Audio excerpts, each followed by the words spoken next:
Alhamdulillahi Rabbil Alamin. Wa nusalli ala Sayyidina Muhammad wa ala alihi wa sahbihi ajma'in. Asyhadu an la ilaha illallah wahdahu la syarika lah, wa asyhadu anna Muhammadan abduhu wa rasuluh. Allahumma salli wa sallim ala Sayyidina Muhammad wa ala alihi wa sahbihi ajma'in. Amma ba'd. Rabbi shrahli sadri wa yassirli amri wahlul 'uqdatam min lisani yafqahu qawli. Puji syukur kehadirat Allah Subhanahu wa taala yang mana dengan berkat karunia dan iradah Allah pada pagi yang berbahagia ini kita masih dipertemukan kembali oleh Allah. Sambil duduk kita di dalam masjid, jangan pernah lupa berniat i'tikaf. Kemudian sholat masalam juga selalu kita doakan semoga tercurahkan kemanfaat alam Nabi besar Muhammad sallallahu alaihi wasallam dan kepada al dan sahabat beliau sekalian. Rahmat kampunan juga kepada para alim ulama yang mulia, para guru-guru saya, para jamaah, bapak-bapak, ibu-ibu yang dirahmati oleh Allah Subhanahu wa taala. Insyaallah pada pagi yang cerah ini kita masih diberikan izin bertatap muka, di mana pada pagi yang berbahagia ini sebagaimana biasa kita duduk sejenak sambil mendengarkan mau'idah ataupun kajian khusus. Namun sebagaimana biasa kalau saya lebih ke arah kepada hakikat hikmah tauhid dan tasawuf ataupun kajian kitab al-hikam. Pagi ini kita sedikitnya akan membahas tentang kalam hikam dari 264 kalam hikam yang hari ini yang berjudul tentang akibat seorang hamba Allah itu berpegang kepada amal yang dia lakukan. Akibat berpegangnya hamba Allah kepada amal. Syekh Ibnu Athaillah As-Skandari menyebutkan di dalam kalam hikmah beliau yang pertama, min alamatil i'timadi 'alal amali nuqsanur raja'i indal wujudiz zalali. Sebahagian dari tanda berpegangnya manusia di atas amal yang dia lakukan ialah kurang harapannya kepada Allah ketika terjadinya kesalahan-kesalahan. Sebahagian daripada tandanya manusia itu berpegang, berpedoman kepada amal yang dia lakukan ialah kurang harapannya kepada Allah ketika terjadinya kesalahan-kesalahan.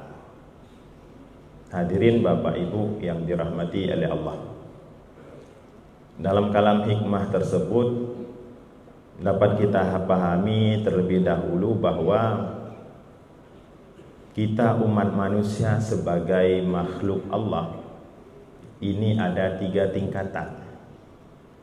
Kita sebagai hamba Allah ini ada 3 tingkatan. Tingkatan yang pertama diistilahkan dengan al-ibad. Apa itu al-ibad? Adalah orang-orang yang dalam tingkatan ini mereka mengerjakan sembahyang, mereka mengerjakan puasa dan anjuran-anjuran perintah ibadah lainnya, dan meninggalkan segala larangan yang telah ditetapkan oleh agama. Dalam hal ini mungkin maksiat. Maksud mereka mengerjakan perintah dan maksud mereka meninggalkan segala larangan ialah semoga dapat masuk ke dalam surga dan berbahagia di dunia dan di akhirat, dan terlepas daripada azab neraka. Ini tingkat ibad. Jadi nanti kita bisa cek kembali, selama ini kita telah melakukan ibadah sudah masuk ke dalam tingkatan yang mana.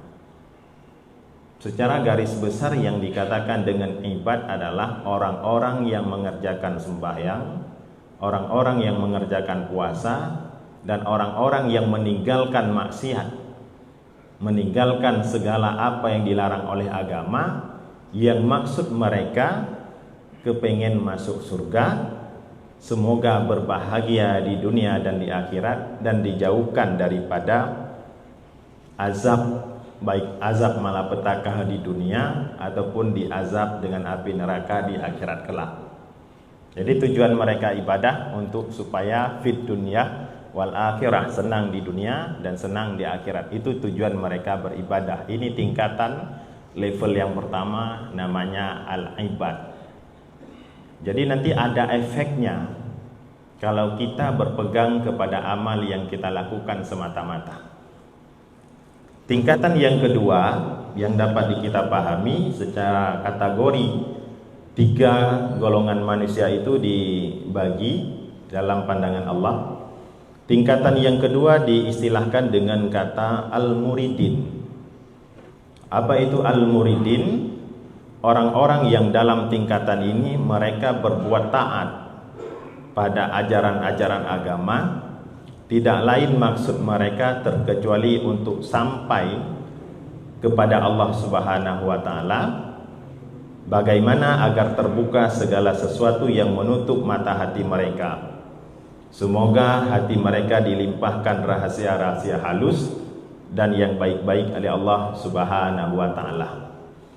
Jadi tingkat al-muridin ini mereka mengerjakan ibadah hanya semata-mata kepengen dekat dengan Allah Subhanahu wa taala.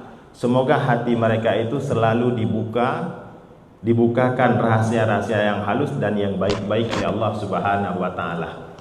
Artinya tidak teringat dengan neraka, tidak teringat dengan surga. Yang penting hati dia selalu ingin dekat dengan Allah Subhanahu wa taala. Salah satunya kita bisa melihat contoh yang paling populer, masadah ataupun tujuan daripada kurban adalah takarrub ilallah, ingin mendekatkan diri kepada Allah Subhanahu wa taala. Dan banyak ibadah-ibadah yang lain yang tujuannya ingin mendekatkan diri kepada Allah Subhanahu wa taala tanpa meninjau tentang hakikat bagaimana pelaksanaannya. Jadi kita itu jangan terlalu pun mengecilkan agama di dalam hal masalah ibadah. Artinya begini, kalau kurban itu semata-mata dianjurkan untuk mendekatkan diri kepada Allah, berarti ini salah satu perintah yang harus kita kerjakan. Maka tingkat al-muridin ini adalah orang-orang yang ketika mereka mengerjakan ibadah, hati mereka cuma kepengen dekat dengan Allah, kepengen dekat dengan Allah. Maka ada timbul istilah nanti ke dalam masyarakat, dalam pribadi kita, ketika orang yang sudah sholatnya sudah lengket, kalau bahasa Acehnya sembahyang kaidong. Ini ketika beliau belum melakukan sholat, hati beliau ini tidak tenang, merasa gelisah. Kalau yang berpergian pun mungkin langsung Banda Aceh, kalau sudah waktu sholat, kalau sholatnya belum dijamak kasar, mungkin berpikiran, terbayang, tergores di dalam hati, ini sholat dululah, nanti ke depan kita nggak tahu, mungkin ketabrak, musibah dan sebagainya. Itu ada timbul hati bagi orang yang sembahyang kaidong. Artinya sholatnya sudah lengket di tubuh. Ada orang yang memang ketika sesaat tak mengingat Allah, ini gelisah. Jadi ini al-ibad dengan al-muridin ini berbeda. Kalau al-ibad, orang yang melakukan sholat, orang yang melakukan sedekah, as-sadaqatu tatfa'ul bala, supaya dijauhkan bala. Orang yang melakukan sholat duha, sholat isyraq, mungkin dia mengharapkan supaya dimudahkan rizki. Orang yang melakukan sholat tahajud itu mengharapkan sesuatu. Artinya ibadah yang dia lakukan, dia mengharapkan supaya nanti tidak diazab. Kau sholat dulu, nanti dibakar nggak sanggup tahan. Nah, begitulah kira-kiranya. Kalau al-muridin ini adalah orang-orang yang melakukan ibadah, tidak berpikiran tujuan daripada ibadah itu, yang ada di dalam hatinya adalah kepingin dekat dengan Allah saja. Maka berbagai macam ibadah, berbagai macam hal kebaikan itu bisa dianggap ibadah. Memindahkan batu di jalan, memindahkan kayu-kayu yang memang bisa mengganggu jalannya kaum muslimin untuk menuju ke masjid ya terutama, ini mungkin bisa menjadi nilai ibadah yang tinggi tanpa menunggu dana ADG dibangun oleh seorang pemimpin. Jadi mungkin dengan memindahkan, dengan menghidupkan budaya gotong royong, membersihkan saluran yang diyakini oleh orang itu inilah kebaikan. Ketika kebaikan, Allah bisa melihat saya bahwa saya sedang melakukan kebaikan, walau kebaikan itu kecil pada pandangan manusia. Mungkin dia termasuk ke dalam golongan orang-orang yang al-muridin. Kemudian itu yang tingkatan yang kedua. Tingkatan yang ketiga adalah al-arifin. Ini merupakan tingkatan yang tertinggi. Dan tingkatan ini menyekan orang Aceh musasotinya. Ini tidak sembarangan orang bisa sampai kepada tingkat al-arifin. Maka dalam kita menjalankan agama itu tingkatan itu nggak boleh dinaik-naikkan, tapi akan naik sendiri. Di antaranya menjalankan syariat, tidak boleh langsung kepada hakikat untuk mengingat Allah Subhanahu wa taala. Proses syariat artinya kita ketika ingin berdialog dengan Allah Subhanahu wa taala bukan semata-mata hanya sekedar duduk mengingat Allah, tapi dengan jalur syariat. Caranya dengan melakukan berbagai macam ibadah. Di antaranya sholat. Ada yang mengatakan bahwa ketika kita sholat, apa sholat? Kadang-kadang ketika sholat pikiran itu kemana-mana. Perlu digarisbawahi. Inilah tingkatan kepada kita. Ada yang namanya tingkat khusyuk. Itu disunnahkan. Karena tahu khusyuk ini sangat berat. Maka di dalam kajian fikih, masalah khusyuk sholat itu disunatkan. Kalau memang khusyuk itu lebih bagus. Jadi jangan gara-gara nggak khusyuk ini ndak sholat, ini yang kacau. Perlu digarisbawahi ketika sholat pikiran kita itu kemana-mana, itu masih jauh lebih bagus ketimbang kemana-mana nggak sholat. Nah, ini perlu digarisbawahi. Yang penting sholat. Inilah prosesi kita ini nggak bisa langsung untuk ke hakikat, harus melalui proses syariat. Walaupun syariat yang sedang kita lakukan tidak memenuhi standar, maka inilah tugas kita yang dimaksudkan oleh Rasulullah untuk mencari ilmu agama. Ibadah tanpa ilmu agama ini samanya saja bohong. Jadi ibadah yang kita lakukan harus berdasarkan ilmu. Ilmu yang bagaimana? Ilmu yang sudah maklum diperbuat oleh guru-guru kita berdasarkan turunan daripada Rasulullah. Maka khusyuk ini menjadi bagi tingkatan kita, mungkin kepada Imam Al-Ghazali, ya wabil khusus kepada Rasulullah, beliau khusyuk itu mungkin bisa jadi suatu kewajiban. Artinya kewajiban yang memang kalau seandainya tingkatan, jangan kita katakan tingkat Imam Rasulullah, tingkat Imam Al-Ghazali saja. Kalau seandainya beliau sedang melakukan sholat, beliau tidak khusyuk, mungkin sholatnya tidak dianggap, artinya belum sempurna ataupun tidak sah. Tapi tingkatan kita ini tidak demikian. Agama itu tidak sempit.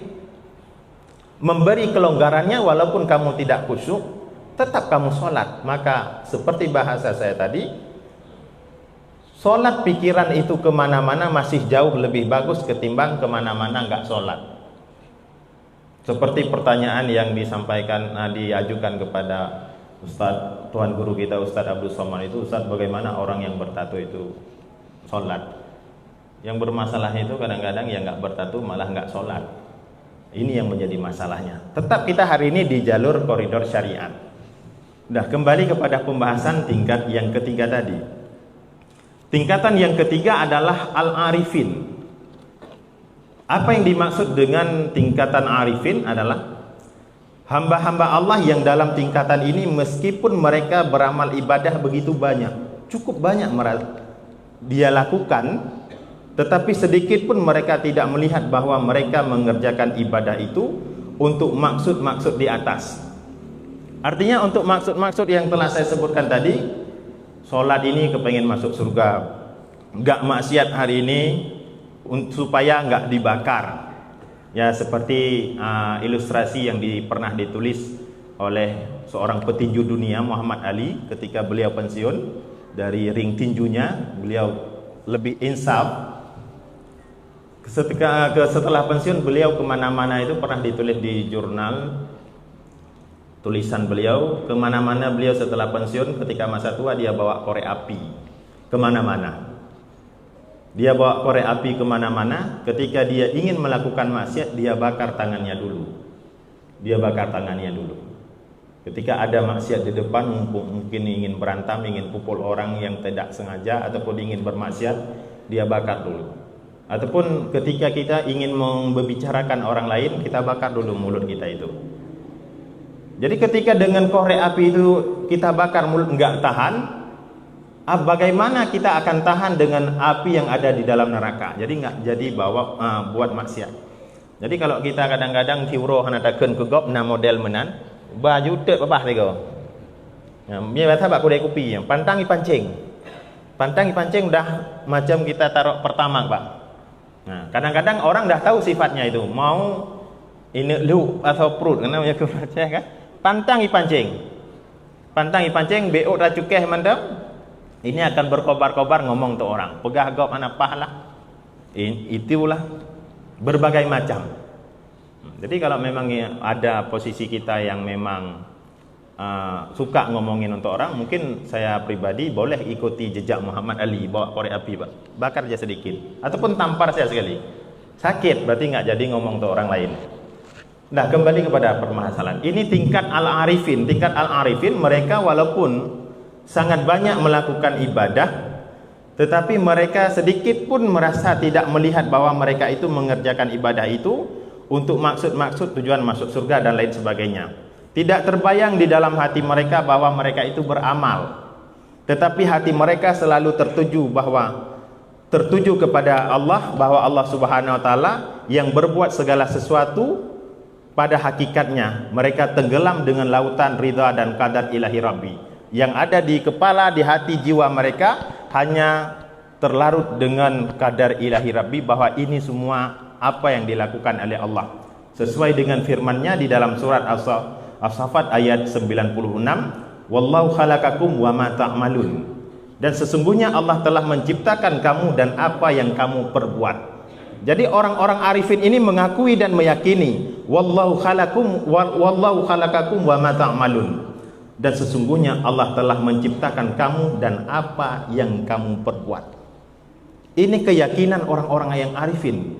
Walaupun mereka hari ini bontang-banting tulang sampai kebas melakukan ibadah, habis harta-harta hari ini untuk memperjuangkan agama Allah, tapi pada keyakinan mereka sedikit pun tidak menganggap bahwa mereka itu beramal. Hanya saja mereka terlalu dengan kadar dan takdir yang ditentukan oleh Allah Subhanahu wa taala. Artinya wallahu khalaqakum wa ma ta'malun. Saya yakin ini bukan sembarangan orang yang dapat melakukan tingkatan arifin hari ini. Lebih-lebih kepada tingkatan orang yang memang dianggap sudah ikhlas di dalam melaksanakan perintah agama. Setidaknya kita ini masuk ke dalam tingkatan yang pertama, yaitu ibad. Kalau memang kita hari ini sudah lewat sensor di tingkatan ibad, kita mengerjakan ibadah untuk mendapatkan surga Allah, berarti setidaknya kita untuk menaikkan level kita, grade kita itu kepada tingkat al-muridin, yaitu kepengen dekat selalu dengan Allah Subhanahu wa taala. Hadirin Bapak Ibu yang dirahmati oleh Allah. Kemudian masih berbicara tentang di tingkatan arifin, mereka mengakui dan meyakini bahwa wallahu khalaqakum wa ma ta'malun, dan sesungguhnya Allah telah menciptakan kamu dan apa yang kamu perbuat. Mereka yakini itu. Dan di ayat yang lain Allah sebutkan dalam surat Al-Qasas ayat 68, wa rabbuka yakhluqu ma yasha'u wa yakhtar ma kana lahumul khiyarah subhanallah wa ta'ala amma yusyrikun. Dan Tuhanmu menciptakan apa yang dikehendaki dan dipilihnya, Mereka tidak dapat memilih Maha Suci Allah dan Maha Tinggi dari apa yang mereka sekutukan. Maka Allah menciptakan apa yang dikehendaki dan dipilihnya. Maka di berbagai macam redaksi termasuk di dalam hadis kudusi disebutkan, keinginan kita yang kita minta kepada Allah selama ini akan diberikan apabila Allah berkeinginan untuk memberikan itu. Kalau kita terjemahkan dengan bahasa Aceh, atra yang kita nyohut baru diterima oleh Allah apabila Allah nuhun atanyan. Tapi kalau seandainya Allah tidak kepengen itu, tidak memilih perkara itu, tapi kita bersikeras untuk melakukan perkara, kepengen perkara itu, nuhun atanyan. Nyan yang nata rumpuk dalam hadis kursi hanya capek dan lelah yang kamu dapatkan. Artinya keinginan yang kita inginkan harus sesuai dengan apa yang diinginkan oleh Allah. Maka di dalam salah satu doa salat istikharah itu, salat istikharah itu kan salat memohon petunjuk di antara dua pilihan yang biasanya. Itu bisa dilihat di Majmu' Syarif, itu mungkin sekitar 8.000, 15.000 itu ada jual kumpulan doa-doa itu. Di salah satu doa salat istikharah disebutkan bahwa ketika kita memilih pilihan A atau B, baik dalam masalah pekerjaan, masalah jodoh dan lain sebagainya, pokoknya dua pilihan. A antara B. Bagaimana kita minta? Ya Allah, seandainya khairul li disebutkan di situ, khairul li. Kalau seandainya yang A itu bagus padaku dan bagus padamu dan bagus untuk agamaku, maka dekatkan ya Allah. Artinya selalu diingat-ingatkan. Kemudian yang kedua, wasyarrul li. Seandainya yang A itu ataupun yang B itu tidak baik untukku. Umpama tanya hang gebi kaya-kaya tanpa inuhat. Karena mun yakin Allah Taala punya gebi kaya, hana deuleh tubuh ta'arufnya. Begitulah kira-kiranya. Wasyarruli, kalau seandainya yang A itu tidak baik untukku, tidak baik padamu, tidak baik kepada agamaku, jauhkan ya Allah. Jadi kita meminta sesuatu itu akan diwujudkan apabila Allah kepengen nuhun atanyan, Allah juga nuhun atanyan, maka diberikan. Itulah filosofi di doa di salat istikharah itu, khairuli syarruli. Bukan sesuatu yang bagus pada kita, itu bagus pada Allah. Jadi hari ini ketika Allah tidak menerima doa kita, bukan Allah nggak sayang kepada kita. Inilah tingkat keyakinan kita ini akan terus nampak keimanan dia. Ketika Allah nggak ngambulin doa kita, apakah Allah nggak sayang kepada kita, tetangga kita kaya terus, kaya terus? Mungkin itulah seperti yang kita jalani sekarang, itu yang bagus untuk kita. Ya logikanya seperti tadi, kita minta kaya selama ini nggak kaya-kaya. Mungkin kalau kaya, mungkin salah satu kita nggak datang lagi subuh ta'aruf, sibuk dengan usaha, subuh-subuh. Berbagai macam, jadi ada hikmahnya sendiri. Hadirin Bapak Ibu yang dirahmati oleh Allah Subhanahu wa taala. Ini yang pertama. Tentang golongan manusia itu dibagi kepada tiga. Saya simpulkan kembali biar teringat. Sebenarnya ini harus kajian khusus. Ini kajian khusus sampai 260 kami pun di Dayak. Ini setiap malam Selasa ba'da Isya sampai selesai. Jadi lebih jauh, ada dua kajian. Ini bagi khusus kaum bapak ya kalau malam Selasa itu. Kuliah umum 12 buah SKS langsung mia iluk kaki iluk mia iluk kadang-kadang pegah. Kadang-kadang mangatna meratatan hukumnya kurace hanya berarti karan ya berpegang belum baik kalau dibandingkan dengan tingkatan ketiga. Dibandingkan dengan tingkatan ketiga tadi al-arifin. Sebab apabila kita masih dalam tingkatan pertama dan kedua, ada akibatnya sebagai berikut. Jadi kalau kita hari ini terus di tingkatan yang kedua dan tingkatan yang pertama dan tingkatan yang kedua, ini ada akibatnya diantaranya sebagai berikut. Yang pertama, pada tingkatan pertama apabila seorang mengerjakan perbuatan maksiat. Jadi ketika seseorang itu mengerjakan maksiat dalam arti yang luas, artinya mengerjakan maksiat dalam arti yang luas, seperti tidak menjalankan perintah Allah. Hanta temayang orangnya oleh pakat alih hana mangat temanbu, hana mangat badan, macam-macam lah.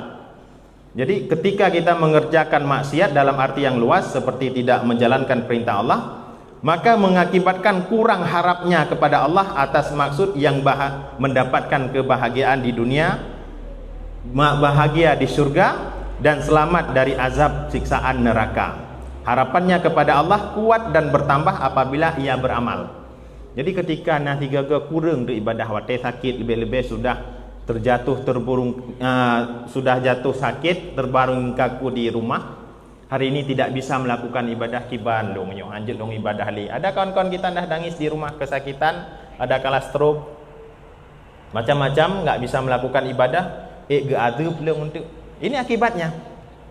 Akibatnya kalau hari ini kita semata-mata berpegang kepada amal, ini nanti akan menjadi kurang harapan kita ketika kita nggak bisa melakukan ibadah.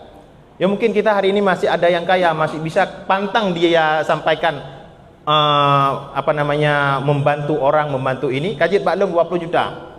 Tapi bagaimana kalau ke depan kita sudah miskin?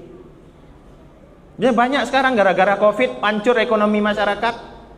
Jadi tidak bisa melakukan, kalau selama ini mungkin bisa ropeng aja. Ya kalau yang masih ada jabatan oke lah. Masih kita bisa berikan. Kalau ada jabatan kadang-kadang kupi pakai deh, nah itu kita balik lego. Nyamban. Jadi ketika kita tidak mengerjakan perintah itu dalam arti yang luas itu, rasanya harapan kita hamrumpok li surga apa kan? Anak lumpuh ibadah li. Ini akibat yang pertama. Jadi hati kita ini akan naik turun. Inilah yang dimaksud iman itu naik turun. Kalau semata-mata kita berpegang kepada amal kebaikan yang kita lakukan selama ini. Kemudian yang kedua, demikian pula pada tingkat al-muridin, tingkat yang kedua itu dia melakukan amal kebaikan untuk dekat diri dengan Allah. Dengan amal ibadah maka ia gembira, watai pubut ibadah gembira nyoto dengan Allah. Karena itu maka ibadahnya yang menjadi sebab menyampaikan harapan-harapannya. Jadi ketika dia sedang dalam melaksanakan ibadah, di situ hatinya gembira karena dekat dengan Allah. Tapi ketika disibukkan dengan perkara duniawi, hati dia tidak mengingat Allah, maka disitulah grade keimanannya turun.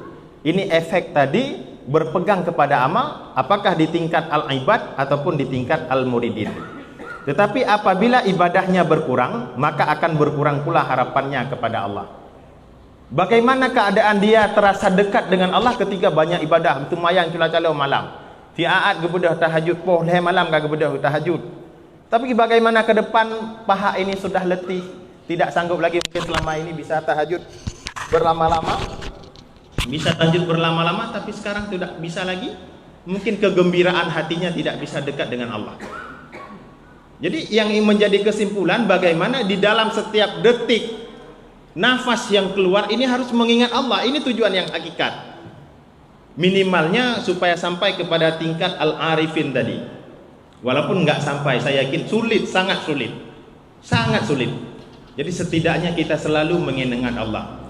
Maka timbullah permasalahan agama itu bukan hanya dikotak oleh Kiai Abu Tengku. Artinya agama syariat bukan hanya semata-mata di masjid. Maka saya sampaikan itu dalam ceramah-ceramah, Allah Ta'ala itu, hukum Allah Ta'ala itu bukan saja semata-mata di masjid, tapi jadikanlah hukum Allah Ta'ala itu syariat di semua lini.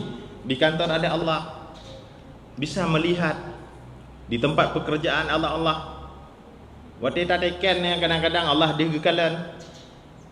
Ini berartinya dalam setiap nafas yang dikeluarkan, tetap hari ini wallahu khalaqakum wa ma ta'malun. Allah menciptakan kamu dan apa yang kamu kerjakan itu.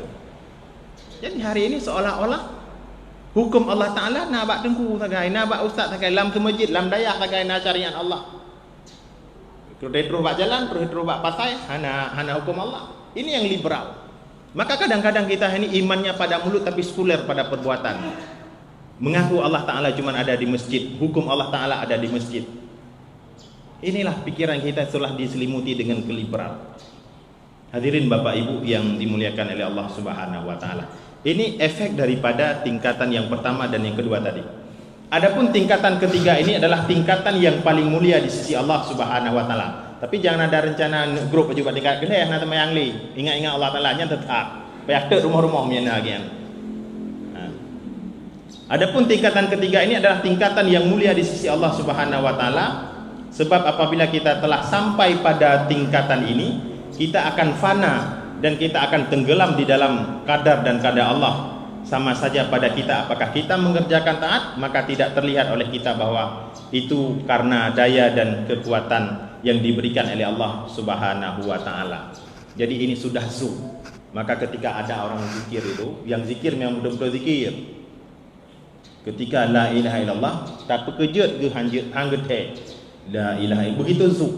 Kadang kita tanya la ilaha illallah, hati itu hal lain.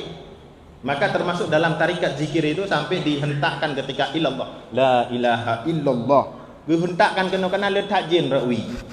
Itu ada tarikatnya langsung.